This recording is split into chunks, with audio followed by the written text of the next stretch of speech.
ভাই তোর পা দুকুন ধরে জমিটা আমার দে। শোন, এই আমি তো তোরে থাকার মতন জায়গা দিছি, তারপরেও তুই জমির দাবি করতেছিস। বাপ আমার নামে সব সম্পত্তি লিখে দিয়ে গেছে। এখন তুই সৎ ভাই সৎ ভাইয়ের মতন থাকবি।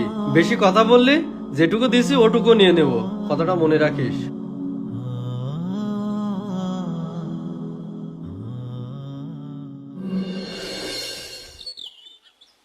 কি রে মানিক, তুই এদিকে কনে যাচ্ছি আর তোর মন খারাপ কে?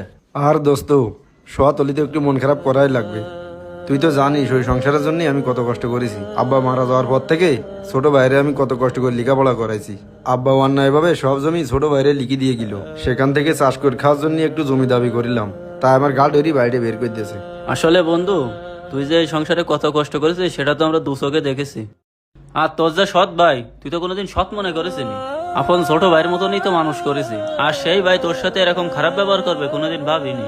এখন বন্ধু, তোর ছোট ভাই তোর সাথে যখন এরকম ব্যবহার করেছে, তো তুই একটা কাজ কর, তুই মেম্বারের কাছে যা, আর আমরা এলাকার লোকজন থাকি তোর একটা ব্যবস্থা করে দিবানে।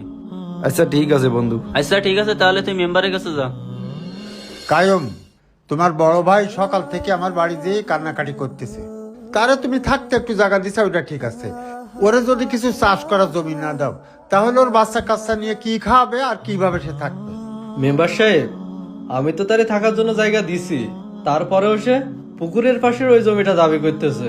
এখন বাপ ভালো মনে করে আমার নামে সব জমি লিখে দিয়ে গেছে, এগুলো আমি বেয়াত করতে চাচ্ছি না।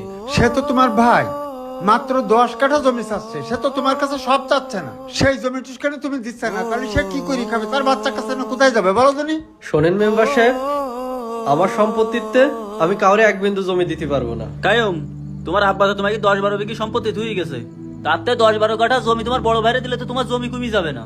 আপনার এখানে দালালি করতে আসছি কই স্কিডা?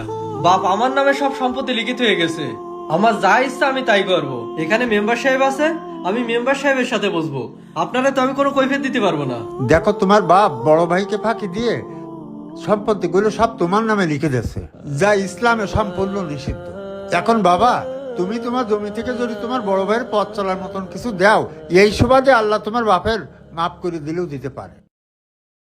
মেম্বার সাহেব, অপরাধ তো আর আমি করিনি, অপরাধ করেছে বাপ। এখন বাপ যদি অপরাধ করে তার শাস্তি তো সেই পাবে, তার শাস্তির ভাগ তো আমি নেব না। এখন বাপ আমার নামে সব সম্পত্তি লিখিত হয়ে গেছে, আমি এখন কারোর দিতে পারবো না।